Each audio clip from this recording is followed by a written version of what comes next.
Assalamualaikum warahmatullahi wabarakatuh. Pemirsa MTA TV dimanapun Anda berada.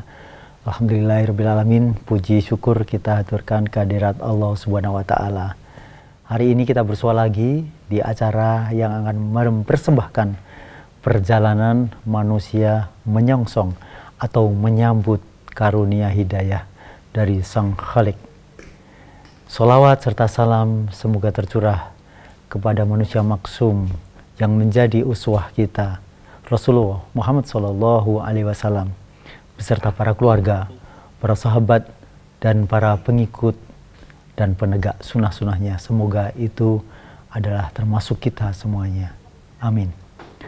Pemirsa dimanapun Anda berada, di setiap kesempatan hikmah kita akan selalu belajar perjalanan manusia dengan banyak versi menyambut hidayah Sang Khalik.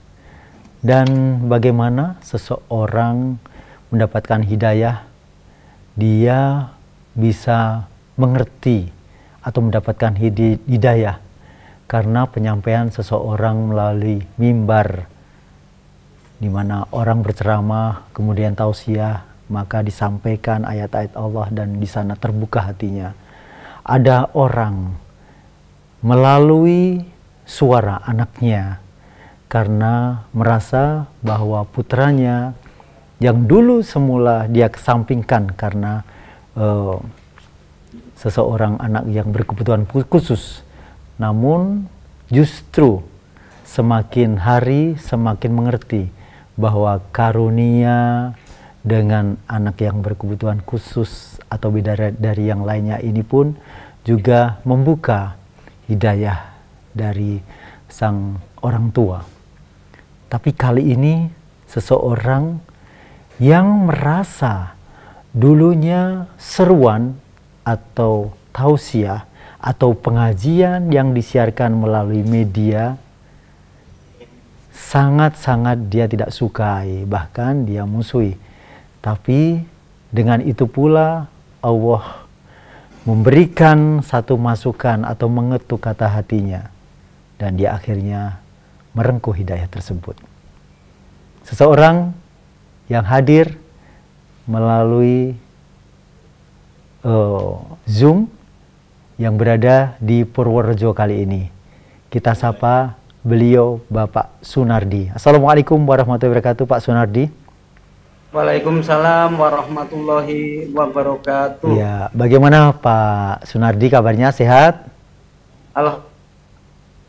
Alhamdulillah sehat. Sehat ya, alhamdulillah. Iya. Ini kenapa agak tegang, sedih, atau bagaimana Pak? Tentunya dua-duanya. Dua-duanya. Tegang karena belum pernah bicara langsung dengan Pak Bilal. Baru sekali lewat pada waktu kunjungan waktu ada beliau Al Ustadz. Yang kedua tegangnya karena ya sedih campur seneng karena alhamdulillah bisa bergabung dengan Majelis Tafsir Al-Quran. Alhamdulillah, iya. Dan mungkin di acara ini kita akan berbagi, Pak. Sebenarnya saya kira juga banyak orang-orang yang saat ini seperti Bapak ketika belum mengaji, begitu ya. Sebenarnya beliau juga merasakan bahwa apa yang dia dengarkan itu sepertinya sesuatu yang menarik, tapi terkadang karena lingkungannya tidak mendukung, bahkan ada stigma yang negatif tentang kajian itu sendiri, maka dia pura-pura bisa, atau mungkin saat ini mendingan tidak ngaji dan lain sebagainya. Tapi bagaimana Bapak mengawali? Saya mungkin akan bertanya, Bapak ini ketika waktu dulu mengenalnya Majelis Tafsir Al-Quran itu sendiri, bagaimana sebenarnya kisahnya, Pak? Kisahnya cukup panjang ya. Pertama saya mau cerita bahwa saya adalah salah satu orang di desa ini yang nggak suka dengan Majelis Tafsir Al-Quran. Itu tahun berapa sih, Pak? Tahun berapa, Pak? Pertama saya ngaji, saya udah lupa. Pokoknya sebelum COVID lah. Oh, sebelum COVID. Itu pertama karena kata orang. Nah, kemudian karena latar belakang Pak Cepon yang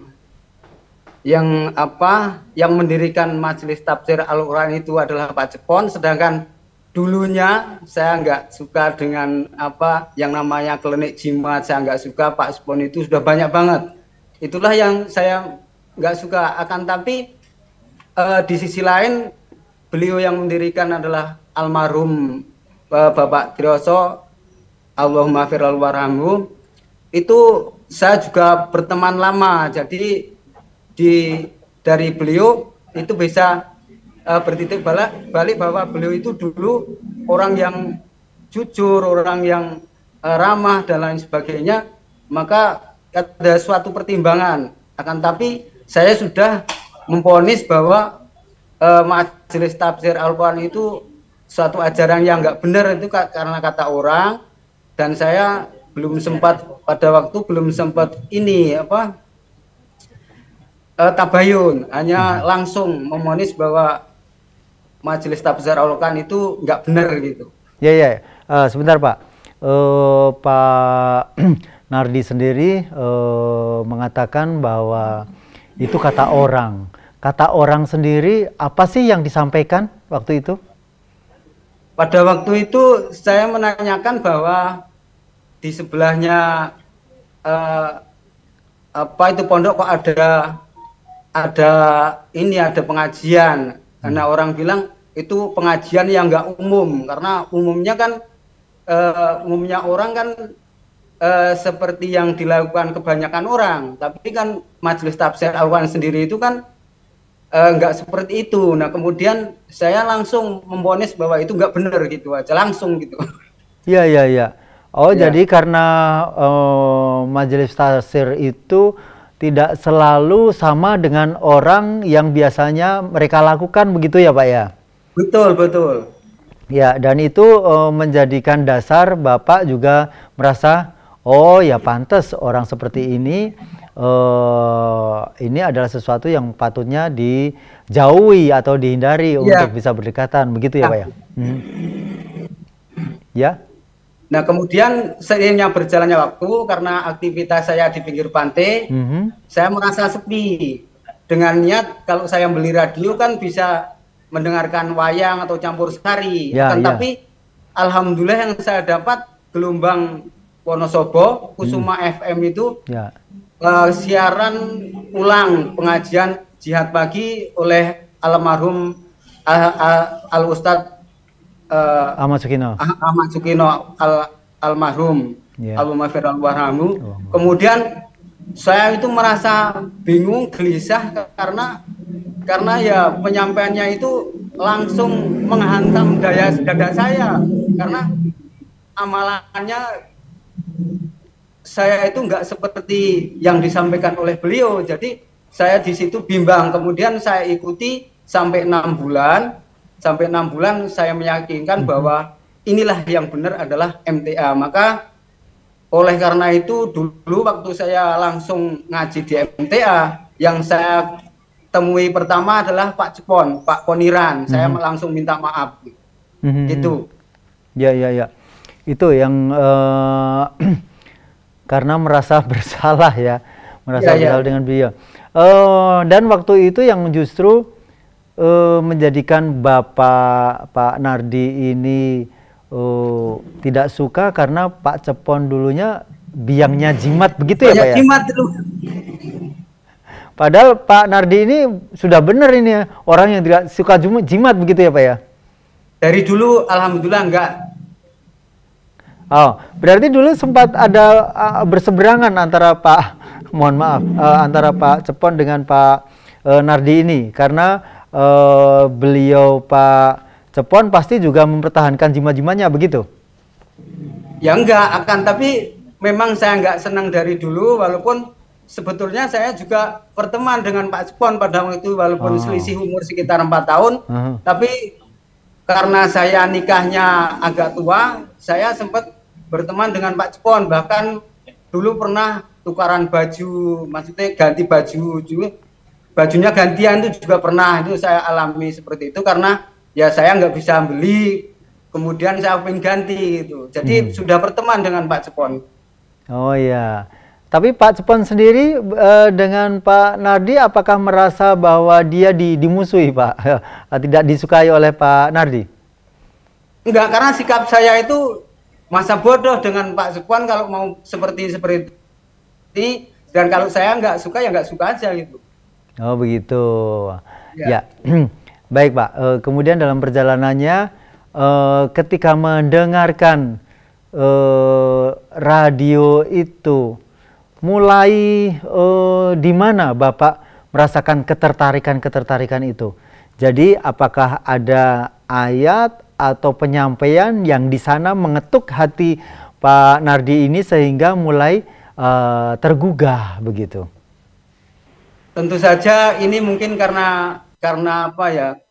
Karena kemurahan Allah, kemudian Allah itu bukan membuat saya pintar, tapi paham. Kemudian yang disampaikan oleh almarhum Al Ustadz itu, setelah disampaikan ayat artinya seperti ini, kemudian kalau hadis disampaikan juga artinya seperti ini. Yang selama saya belum ngaji itu kan nggak kenal sama sekali, bahkan waktu saya belum ngaji di majelis Al-Quran, saya itu saking takutnya dengan mushaf Al-Quran belum pernah menyentuh. Namun alhamdulillah seiring berjalannya waktu, saya sudah bisa membaca Al-Quran, kemudian ada 1-2 hadis atau ayat yang nyantel, kemudian itulah yang menjadi dasar, kemudian saya harus kembali kepada jalan yang lurus. Kemudian saya meyakini betul bahwa Al-Quran ini adalah yang disampaikan oleh Allah adalah Al-Baqarah ayat yang kedua. Dalikal kita bula laroibabi, itulah yang menjadi ukuran bahwa Al-Quran itu adalah kebenarannya tidak diragukan. Sudah saya mengikuti sampai saat ini. Ya baik Pak Nardi, luar biasa. Mudah-mudahan ini semuanya akan menggugah para pemirsa ketika hati kita bening mengetahui sesuatu. Karena ketika hati kita bening, sesuatu yang baik itu akan terlihat baik. Tapi ketika hati kita sudah dilandasi atau didasari rasa tidak senang, maka sebenarnya sesuatu yang baik pun juga akan terlihat samar. Bahkan terkadang malah justru sama sekali tidak terlihat. Begitu ya Pak ya? Iya, iya. Dan waktu setelah mendengar dan merasa cocok, kemudian ingin bergabung dengan kajian yang ada di Purworejo. Itu bagaimana perasaannya? Karena dulu merasa bahwa untuk dekat dengan kajian itu sendiri merasa ada jarak. Tapi bagaimana menata hati untuk bisa melangkah ke kajian tersebut, Pak Nardi? Ya tentu karena saya mengikuti selama 6 bulan, itu sudah berbagai pertimbangan yang saya, karena kebetulan usia saya ini hampir kepala 6, saya harus bergegas bahwa menuju ke apa yang namanya usia tua itu kan udah jelas-jelas dekat kepada kubur. Kalau enggak cepet-cepet kembali, alhamdulillah masih diberi kesempatan untuk mengaji, mendadaburi Al-Quran sesuai dengan perintah Allah yang disebut di, saya lupa ayat berapa, tapi insya Allah saya masih ingat ayatnya. A'udzubillahi minasyaitonirrajim, kitabun anzalnahu ilaika mubarakun liyadabbaru ayatihi. Jadi kita disuruh mempelajari ayat itu, bukan disuruh istilahnya itu cuma membaca doang, kemudian kita itu nggak tahu. Kemudian karena belajar dari situlah kita belum banyak tahu, tapi sudah ada yang 1-2 nyantol di hati. Kemudian itulah yang menjadi pedoman dalam beribadah itu, Pak Bilal. Ya, tahun 2019 dan ini tahun 2022, berarti sekitar 3 tahun ya. Waktu Bapak mengaji ya, ini berarti ya? Ya, kurang lebih. Ya, waktu 3 tahun. tapi serasa Bapak ini sudah ngaji beberapa tahun sebelumnya. Karena memahami sesuatu ini berlandaskan atau berdasarkan sesuatu yang Bapak dengan hati yang bening. Nah, ini apakah Bapak sebelumnya memiliki dasar-dasar atau belajar semulanya di pondok atau bagaimana, Pak? Belum sama sekali. Bahkan saya masuk di MTA ini saya belum bisa membaca Al-Quran. Kemudian kalau pas di sini misalnya buka surah ini saya bingung, ayat ini saya aja belum bisa membaca gitu. Jadi saya bingung. Jadi karena penyampaian guru daerah yang datang ke sini itu menyampaikan secara detail, kemudian saya mendengarkan dengan ikhlas karena kepingin tahu. Bahkan lisan beliau dalam mengucapkan saya lihat jangan sampai ucapan-ucapan itu terlewatkan. Kalau misalnya ayat maka kadang-kadang kalau ada sebelahnya yang cerita, yang istilahnya ngobrol pada waktu saat ayat disampaikan, saya yakin mereka tidak bisa menangkap karena istilahnya tidak menghargai apa yang beliau sampaikan. Kalau saya itu berpedoman bahwa saya harus mendengarkan, saya harus menghormati, menghargai ustadz yang disampaikan di sini untuk menyampaikan dakwahnya. Demikian Pak Bilal. Ya, Masya Allah, ini pelajaran yang bagus sekali untuk saya pribadi. Dan tentu saja ini pantas sekali, patut ditiru untuk saudara kita yang saat ini mengaji di Majelis Tafsir Al-Quran, begitu.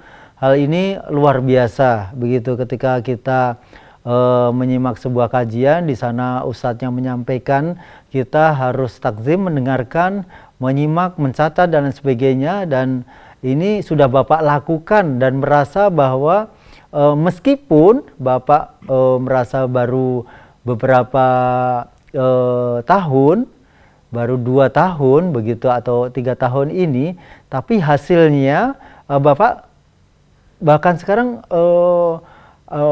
layak bisa juga disebut ustadz bagi saya pribadi begitu, karena menginspirasi. Dan ini saya sungguh sangat berterima kasih atas apa yang Bapak sampaikan ya. Dan Pak Nardi, mungkin juga bisa disampaikan dahulu ketika bertemu awal-awal dengan mengenal satu sama lain dengan saudara kita yang ada di kajian waktu itu di awal-awal, apakah merasa Bapak canggung karena dulu tidak suka, atau justru ada rasa tertentu, ada tanggapan Pak? Tentunya apa yang disampaikan Pak Bilal itu betul. Jadi saya mau datang ke sini itu rasa takut, rasa malu, banyak rasa pokoknya. Kemudian saya memberanikan diri karena selama 6 bulan itu saya kan menghindari orang kebanyakan pada umumnya. Kemudian alhamdulillah istri saya pada waktu itu masih menentang tapi menyuruh. Ya kalau mau masuk MTA masuk aja, jangan cuma di istilahnya banyak alasan gitu. Nah kemudian saya beranikan diri masuk ke Majelis Tafsir Al-Quran, kemudian yaitu pertama sekali saya minta maaf kepada Pak Poniran, itu Pak Bilal kisahnya. Oh iya. Dan waktu itu apakah sempat menyampaikan di satu forum di cabang, menyampaikan bahwa saya dulu begini sih sebenarnya, begitu? Apakah sempat Bapak menyampaikan juga?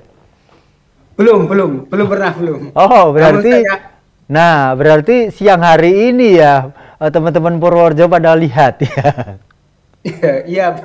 Iya. Baik Pak Nardi, jangan kemana-mana dulu, tapi kalau mau ngunjuk atau minum silakan. Kita akan kembali lagi untuk mewawancarai Bapak. Namun sebelumnya pemirsa, kita ikuti jeda pariwara berikut ini.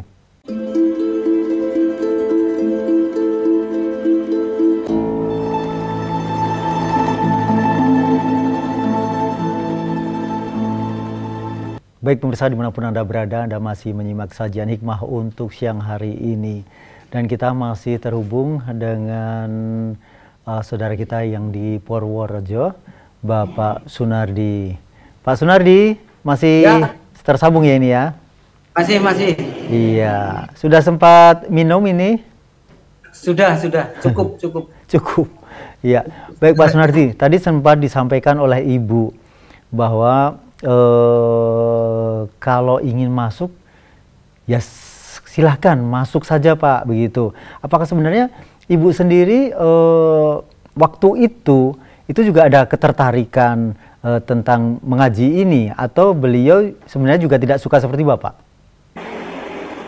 Kalau ketertarikan itu, kalau saya lihat itu belum. Bahkan waktu saya ajak itu menangis, belum bisa meninggalkan kebiasaan kebanyakan orang itu. Oh. Nah kemudian seiring berjalannya waktu, alhamdulillah sekarang sudah ngaji. Bahkan kalau mau kajian itu selalu mengingatkan, besok ngaji, ayo ngaji. Kalau dulu sampai nangis itu, alhamdulillah sekarang sudah mendukung, bahkan ikut ngaji istiqomah ya. Kalau nggak masuk berarti ada halangan atau sakit atau hal-hal yang memang dibenarkan oleh syariat itu, Pak Bilal. Ya, menangis. Ya. Ketika waktu itu dipaksa atau diajak untuk ngaji. Sebenarnya apa yang merasa berat waktu itu? Ataukah ketika nanti masuk jangan-jangan ada banyak orang yang sudah tidak mau berteman dengan keluarga Bapak atau Ibu, bagaimana? Mungkin bukan itu. Jadi menurut pengakuannya istri saya itu, masa engko nek wong tua umati ora seperti ini gitu. Jadi saya kan sudah oh iya betul. Terus saya nggak saya paksakan, tapi lama kelamaan akhirnya nggak saya paksa, cuma saya ajak. Ya memang pertama kali masuk di majelis tafsir Al-Quran itu kayaknya nggak ridho karena wajahnya itu cemberut. Alhamdulillah kalau sekarang sudah sering mengingatkan, Pak besok ngaji, Pak ini ada kegiatan ini, berangkat. Bahkan yang paling teringat sampai sekarang, karena kan saya sekali ikut nafar, itu dipersiapkan sedemikian rupa sehingga itulah yang momen-momen yang paling berkesan bagi saya. Istri itu bukan cuma mendukung tapi mempersiapkan untuk berangkat nafar, karena saya baru sekali Pak nafar. Waktu itu di mana Pak? Ya belajar nafar itu di rumahnya sendiri, di sini di cabang Gerabak gitu. Oh, karena waktu itu COVID ya? Iya. Ya, paham ya. Ya Pak, jadi sekarang ini sudah ada kesadaran dari istri juga ikhlas sekarang mengikuti jejak suami yang mengaji Quran Sunnah ini. Dan bagaimana pula sekarang ini karakter Bapak? Apakah dulu Bapak seseorang yang mungkin beda dengan yang sekarang?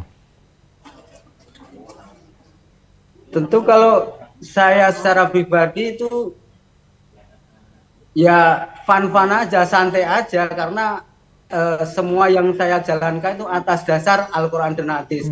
Kemudian kalau ibu-ibu itu kan banyak yang kadang-kadang waktu pertama kali banyak yang ngomongin seperti ini, kemudian menyindir seperti itu. Sampai saat sekarang pun yang istilahnya bahasa saya dikucilkan itu pasti karena saya mengamalkan itu. Namun masa bodoh, yang penting saya tidak mengganggu. Dan kalau saya misalnya ada kegiatan di kampung ya saya ikut kegiatan, tapi kalau kegiatan itu tidak sesuai dengan ajaran Al-Quran dan Hadis tentu saya tidak berangkat. Nah dengan tidak berangkatnya itu tentu saya dianggap tidak umum, tapi nggak apa-apa. Seperti itu Pak. Ya, dengan saudara atau temannya atau orang yang pernah menyampaikan bahwa itu kajian sesat loh, seperti itu, apakah Bapak juga sampai sekarang masih sering berhubungan atau mungkin masih bersilaturahmi dengan saudara kita yang tadi saya sampaikan? Alhamdulillah seiring berjalannya waktu sekarang itu sudah lebih baik, bahkan simpatisan pendengar-pendengar radio yang di belakang itu sudah ngomongin jane sing bener itu MTA, tapi saya mau ikut kok umumnya saya seperti ini, saya takut sama tangga, saya riku sama tangga dan lain sebagainya. Sebetulnya simpatisan itu sudah banyak, namun belum berani masuk ke majelis tafsir Al-Quran, Pak Bilal. Ya, tidak apa-apa sepanjang mereka sudah mulai mengerti apa yang disampaikan dari Quran dan Sunnah ini. Ini hanya tinggal menunggu waktu dan tinggal menunggu keistiqomahan kita dalam berdakwah atau menyampaikan kepada beliau-beliau, begitu ya Pak ya? Iya, iya. Ya, kemudian Pak Nardi, dari kegiatan demi kegiatan yang dilakukan di Majelis Tafsir Al-Quran Purworejo sendiri, Anda biasanya gabung di mana ini? Karena di sana biasanya ada Bankom, ada Satgas, ada SAR dan lain sebagainya. Saat ini Bapak mengikuti di apa, Pak? Ya itu yang kadang-kadang saya merasa rugi tidak bisa bergabung dengan aktivitas lain karena ya bukan suatu alasan, tapi ini memang kalau punya pekerjaan ditambah itu suatu pekerjaan yang sepertinya mengikat gitu, mengikat. Jadi karena misalnya memberi pakan udang kan sehari 4 kali, sedangkan saya itu di paling ujung cuma sendiri, nggak ada temennya, nggak ada yang dipasrahin. Misalnya kalau ada kegiatan, misalnya Pak Cepon kan ada di Patut, Jede sana jauh gitu. Jadi itu yang saya tidak bisa bergabung. Tapi alhamdulillah untuk kegiatan-kegiatan lain, karena Majelis Tafsir Al-Quran punya kegiatan-kegiatan yang namanya apa? Istilahnya ada kelompok, ada kegiatan semacam, pokoknya segala kegiatan yang saya ikuti. Yang belum pernah memang saya ikut di SAR karena usia saya sudah hampir 60, Pak Bilal. Iya, kemudian kegiatan-kegiatan lain yang membutuhkan fisik, saya merasa sudah nggak kuat, Pak Bilal. Ya, semaksimalnya ya Pak ya, Mas Tato tuh ya, yang sering kita simak di kajian-kajian kita, apa yang mungkin bisa kita sampaikan atau kita dukungkan di dakwah ini, maka kita bisa semaksimalnya untuk melakukannya. Dan kemudian Pak Nardi, selama mengaji pula di sana kan pasti Bapak juga tadi sempat disampaikan belum bisa baca Quran, ya? Iya. Nah, bagaimana dengan sekarang? Ya alhamdulillah itu tadi kan sudah saya sampaikan. Menata pun, memegang pun saya belum pernah waktu saya belum ngaji di Majelis Tafsir Al-Quran, karena rasanya kalau memegang Al-Quran itu pada waktu itu rasa takut, rasa khawatir dan lain sebagainya. Tapi alhamdulillah semenjak ngaji di Majelis Al-Quran di sini, kemudian di sini saya sudah bisa membaca Al-Quran, kemudian saya ikut taksin yang dipimpin oleh Bapak Margo, walaupun bacaannya itu belum pas sesuai dengan makhraj, tapi ya saya sudah bisa membaca kalau ini ketemu ini, bacaannya seperti ini, walaupun belum pas, Pak Bila. Ya, itu seperti yang Bapak sampaikan, berjalannya dengan waktu pasti tingkatan yang Bapak kuasai akan lebih bisa dikuasai lagi nanti ya Pak ya. Dan kemudian Pak Nardi, selama ini pula bahwa mengaji di Al-Quran, Majelis Tafsir Al-Quran, waktu itu kan pasti Bapak sedikit bertanya-tanya ketika mengaji secara berturut-turut tidak masuk kajian itu dikeluarkan. Bagaimana Iya. waktu itu Bapak menyikapi? Yang pertama sekali saya memang nggak suka, tapi seiring yang berjalan waktu dengan di absen, dengan apa istilahnya diperhatikan loh. Misalnya kalau nggak berangkat sampai 3 kali, kenapa? Ada masalah apa?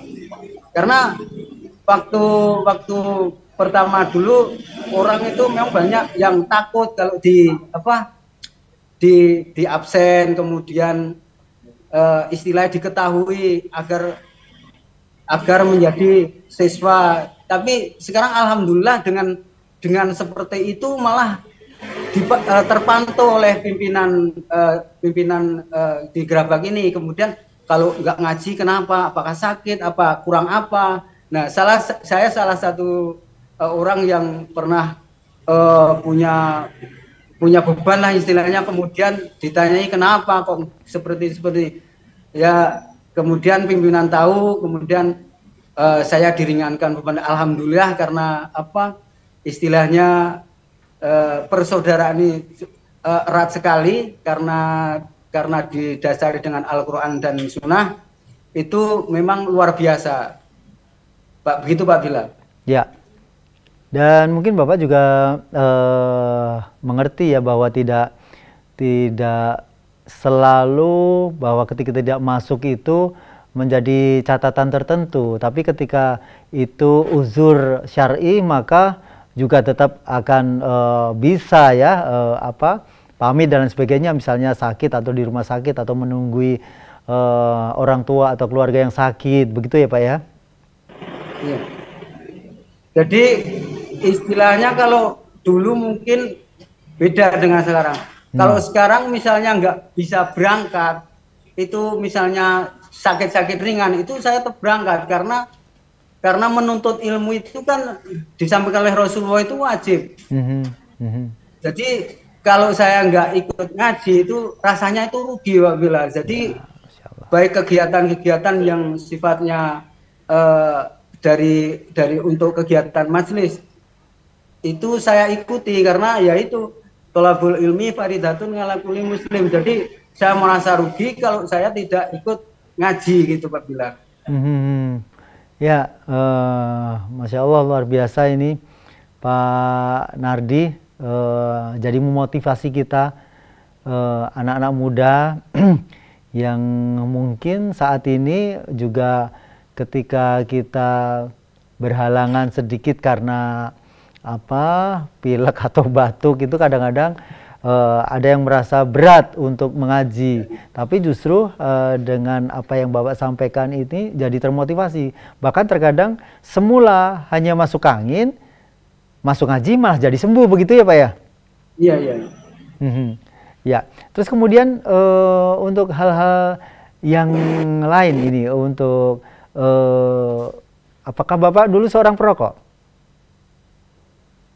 Sebelum ngaji saya sudah berhenti rokok karena dulu saya kena sakit yang sangat menurut saya mengganggu. Pada waktu itu saya kerja di perusahaan, saya sudah kalau mengambil napas panjang itu kayak putus gitu. Kemudian saya disuruh oleh dokter suruh mengurangi. Alhamdulillah saya menghindar, terus saya mengurangi sampai saya nggak merokok. Alhamdulillah masuk ke majelis takfis Ar-Rokan memang sudah tidak merokok Pak Bilal. Ya, jadi ada larangan merokok untuk warga ngaji, Bapak sangat senang sekali atau sangat menyetujui sekali? Iya. Apakah semula juga ada warga ngaji di Purworejo? Ini di Gerabak ya khususnya ya Bapak ya? Ya. Ya, waktu itu ada juga yang semula sebelum ngaji, ketika dia ngaji akhirnya dia harus berhenti merokok, begitu? Ada Pak? Ya, rata-rata di sini Pak Bilal, ya? Jadi rata-rata di sini memang perokok. Jadi sudah merokok sejak bujang kecil. Jadi rokok itu karena bisa menambah tenaga katanya. Jadi rata-rata di sini mayoritas kalau ada orang laki-laki nggak ngerokok itu aneh gitu Pak Bilal. Ya. Jadi berarti teman-teman sekarang agak terkurang tenaganya ya Pak ya, karena sudah tidak merokok? Bukan seperti itu kan kata orang dulu. Jadi Ya, ya. saya merasa bahwa saya meninggalkan rokok yang dulu saya misalnya apa mendorong sesuatu yang naik bukit itu ngos-ngosan, tapi sekarang dengan meninggalkan rokok saya bisa bernapas panjang itu Pak Bilal. Ternyata rokok itu mengganggu kesehatan. Yang saya rasakan seperti itu Pak Bilal. Ya, dari perjalanan Bapak semula tidak mengenal kajian Quran dan Sunnah ini, kemudian ternyata setelah didalami atau diseriusi mendengarkan selama 6 bulan tadi, sehingga mulai memahami, kemudian menjadi warga ngaji, dan sekarang menikmati mengaji Quran dan Sunnah itu sendiri. Namun ada juga sih ya saudara kita yang ternyata belum mampu untuk ingin untuk belajar kajian Quran Sunnah ini lebih dalam. Apa nasihat Bapak untuk saudara kita yang saat ini masih belum ingin mengaji Quran dan Sunnah, meskipun kajian itu tidak di MTA, begitu? Apa yang ingin Bapak nasihatkan? Untuk saudara-saudara kalian, khususnya keluarga besar saya, masuklah kamu di dalam Islam secara kafah. Jadi Islam itu sudah punya ketentuan bahwa Islam itu harus istilahnya tidak boleh dicampur adukkan dengan yang batil. Jadi kalau mau masuk Islam ya masuklah secara kafah, jangan dicampur adukkan seperti waktu belum mengenal majelis tafsir Al-Quran. Untuk saudara-saudara sekalian, jangan ragu, masuk aja. Kemudian untuk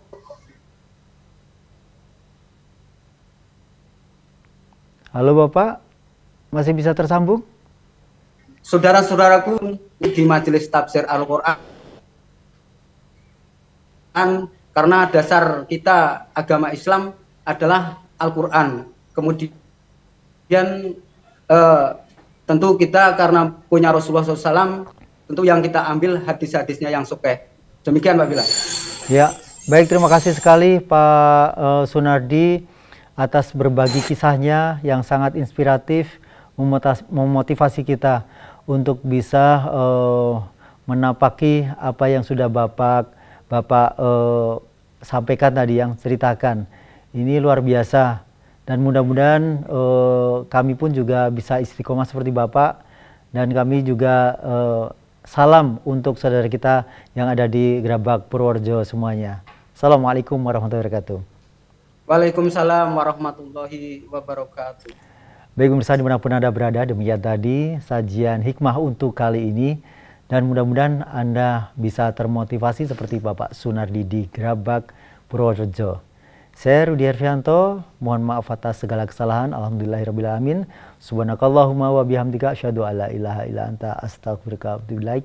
Billahi taufiq wal hidayah. Assalamualaikum warahmatullahi wabarakatuh.